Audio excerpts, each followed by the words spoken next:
Hello everyone, welcome to my channel. आज हम इस वीडियो में बॉन्ड फ्यूजन के बारे में डिस्कस करेंगे, जो जनरली दो टाइप के होते हैं, homolytic bond fusion and heterolytic bond fusion. So इस पर्टिकुलर वीडियो में इसका बेसिक कॉन्सेप्ट डिस्कस करेंगे कि होमोलाइटिक बॉन्ड फ्यूजन क्या होता है एंड हेटेरोलाइटिक बॉन्ड फ्यूजन क्या होता है। ये जनरल ऑर्गेनिक केमिस्ट्री से रिलेटेड एक बहुत ही इंपॉर्टेंट कॉन्सेप्ट है। सो उस कॉन्सेप्ट को हम डिटेल में समझेंगे, साथ ही साथ आपको ये हैंड रिटन नोट्स प्रोवाइड करूंगा जो आपके सेमेस्टर एग्जामिनेशन के लिए बहुत ही हेल्पफुल होगा।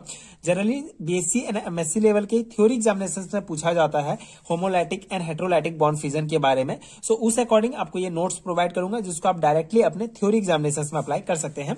सो bond fusion is of two types, that is homolytic bond fusion and heterolytic bond fusion. So इनको समझने से पहले आपको बॉन्ड फ्यूजन क्या होता है ये जानना होगा। सो बॉन्ड बेसिकली ये एक ए आइटम है, ये बी आइटम है, जो दोनों आपस में जो है बॉन्ड का फॉर्मेशन करते हैं। बॉन्ड का फॉर्मेशन करने के लिए ये अपना एक इलेक्ट्रॉन देगा एंड ये अपना एक इलेक्ट्रॉन देगा, मतलब दो इलेक्ट्रॉन मिलकर जो है एक बॉन्ड का फॉर्मेशन करते हैं। तो इस प्रकार से बॉन्ड बनता है। अब बॉन्ड फ्यूजन क्या होता है? जब ये बॉन्ड आपस में टूटते हैं तो उसको बॉन्ड फ्यूजन कहा जाता है। और ये जो टूटते हैं ये दो प्रकार से टूटते हैं बॉन्ड, उसको हम देखेंगे। सो होमोलाइटिक बॉन्ड फ्यूजन क्या है? In this type fusion bond breaks symmetrically on bond fusion, both atom separates with one shared electron and free radicals are form. Okay, so basically ये जो बॉन्ड फ्यूजन होता है homolytic bond fusion, ये इसमें जो bonds होते हैं ये सिमेट्रिकली ब्रेक होते हैं। On bond fusion both atom separates with one shared electron. यहां पे आप एग्जांपल में देख सकते हैं ये आर एंड ये एक्स, ठीक है, दो एटम्स हैं, ठीक है। तो इनके बीच बॉन्ड है, दो जो है ये दो इलेक्ट्रॉन्स का एक बॉन्ड बना हुआ है।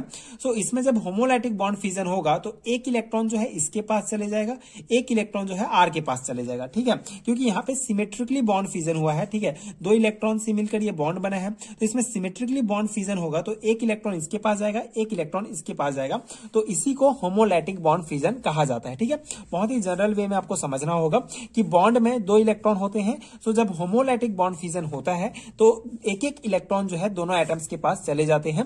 तो इस प्रकार से जो है एंड रेडिकल फ्री रेडिकल्स का फॉर्मेशन हो जाएगा, ठीक है। जब एक एक इलेक्ट्रॉन दोनों के पास जाएंगे तो फ्री रेडिकल्स फॉर्म होंगे, तो इसी को होमोलाइटिक बॉन्ड फ्यूजन कहा जाता है। यहाँ पे आप CL में भी देख सकते हैं, दोनों के बीच एक बॉन्ड है, तो जब इसमें होमोलाइटिक बॉन्ड फ्यूजन होगा तो Cl radicals and Cl radical का फॉर्मेशन होगा, फ्री रेडिकल्स ऑफ क्लोरीन, ठीक है।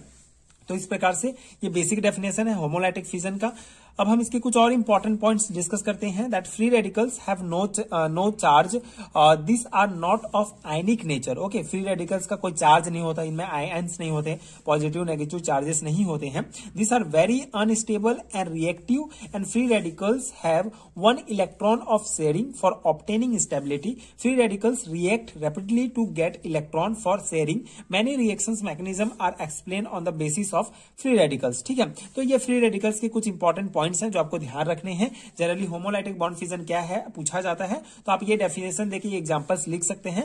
एंड अगर 3 मार्क्स से या उससे ज्यादा के क्वेश्चंस में पूछे जाते हैं तो आप ये फ्री रेडिकल्स के कुछ इंपॉर्टेंट फीचर्स जो है यहाँ पे डिटेल में लिख सकते हैं। That this are very unstable and reactive and free radicals have one electron of sharing, ठीक है, एक इलेक्ट्रॉन इनके पास है शेयर करने के लिए। सो ये स्टेबिलिटी ऑब्टेन करने के लिए जो है बहुत जल्दी रैपिडली जो है रिएक्ट करते हैं, दूसरे इलेक्ट्रॉन जो है एक इलेक्ट्रॉन प्राप्त करके अपना बॉन्ड बनाने के लिए। सो इस प्रकार से ये होमोलाइटिक बॉन्ड फ्यूजन हो गया। अब हम हेटेरोलाइटिक बॉन्ड फ्यूजन के बारे में डिस्कस करेंगे। सो हेटेरोलाइटिक बॉन्ड फ्यूजन क्या है? In this type of bond fusion the covalent bond breaks unsymmetrically and shared pair of electron goes with any one of two parts. Okay, thus due to heterolytic bond fusion ion are formed, ठीक है। सो homolytic bond fusion में किसी भी प्रकार के ion का formation नहीं हो रहा था, वहां पे हमारा फ्री रेडिकल्स का फॉर्मेशन हो रहा था। लेकिन यहाँ पे जो इलेक्ट्रॉन्स होंगे, ठीक है, जो बॉन्ड के बीच में जो इलेक्ट्रॉन्स होंगे या तो ये ए के पास चले जाएंगे या ये बी के पास चले जाएंगे, ठीक है। अब दोनों इलेक्ट्रॉन्स इसके पास जाएंगे, ठीक है, तो यहाँ पे जो है नेगेटिव बन जाएगा, ठीक है, ज्यादा हो जाएगा तो नेगेटिव का चार्ज आ जाता है, ठीक है, कैटायंस बन जाते हैं, ठीक है।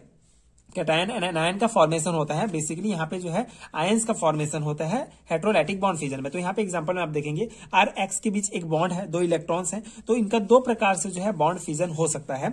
या तो दोनों इलेक्ट्रॉन्स आर के पास चले जाएंगे, या तो दोनों इलेक्ट्रॉन जो है एक्स के पास चले जाएंगे, जिससे यहाँ पे माइनस चार्ज आ जाएगा, एनायन का फॉर्मेशन हो जाएगा।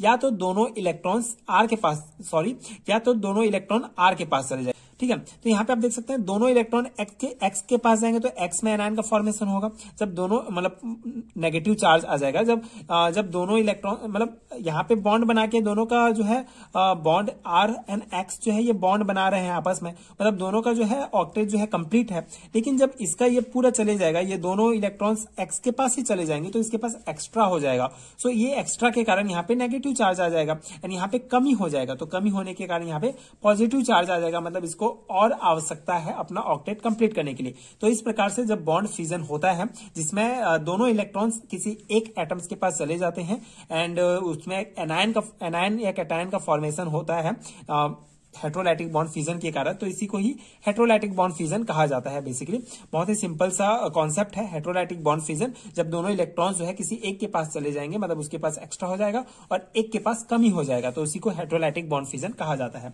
इन this example are is alkyl group which may contain positive or negative charge. When it has positive charge, it is called carbonium, ठीक है, कार्बोनियम आयन, कार्बोकेटायन, कार्बो एनायंस क्या होते हैं इसको हमने डिटेल में पिछले वीडियो में डिस्कस किया है। उसका वीडियोस का लिंक आपको मिलेगा, आप उसको देख सकते हैं। सो बेसिकली यहाँ पे क्या है कि आर जो है एक एल्काइल ग्रुप है, ठीक है। तो अगर यहाँ पे पॉजिटिव चार्ज आते हैं when which may contain positive और negative charge, when it has positive charge it is called carbonium, ठीक है। यहाँ पे अगर पॉजिटिव चार्ज आता है तो ये कार्बोनियम आयन होता है या इसी को ही कार्बोकेटायन भी कहा जाता है। And in this ion carbon atom has 6 electrons in the outer orbit, ठीक है, मतलब 6 इलेक्ट्रॉन्स ही होंगे क्योंकि 2 इलेक्ट्रॉन जो है एक्स के पास चले जाएंगे, ठीक है। तो ये बेसिक पॉइंट्स यहाँ पे समझाया गया है। ये मिथाइल क्लोराइड का एग्जांपल, मिथाइल कार्बोनियम किस प्रकार से फॉर्मेशन हो रहा है इसको आप एग्जांपल में लिख सकते हैं। इसके अलावा कुछ और इंपॉर्टेंट पॉइंट्स हैं इसी से related, that is similarly when there is negative charge on the carbon atom of the radical it is called carbanion और कार्बो एनायन, ठीक है। तो सिमिलरली अगर नेगेटिव चार्ज आ जाता है कार्बन के ऊपर तो उसको कार्बो एनायन या कार्बो एनायंस भी कार्बो एनायंस कहा जाता है। And in the carbo anions, carbon atom contain 8 electron in the outer shell due to presence of unshared electron pair.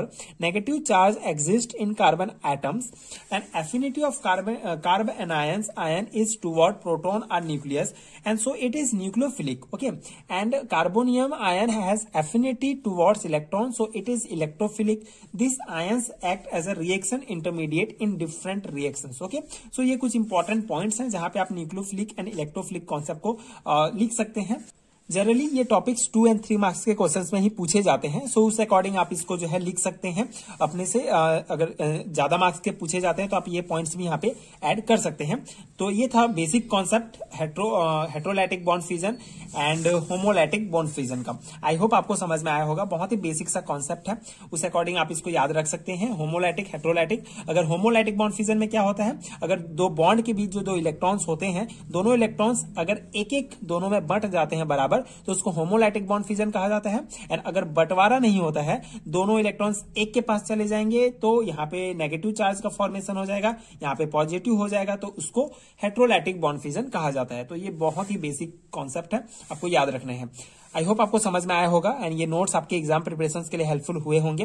अगर आपको इसका पीडीएफ चाहिए तो आपको नीचे डिस्क्रिप्शन बॉक्स में लिंक मिलेगा, वहां से आप डाउनलोड कर सकते हैं। बीएससी एंड एमएससी लेवल के सारे हैं रिटन नोट्स जो आपके सेमेस्टर एग्जामिनेशन के लिए बहुत ही यूजफुल होंगे।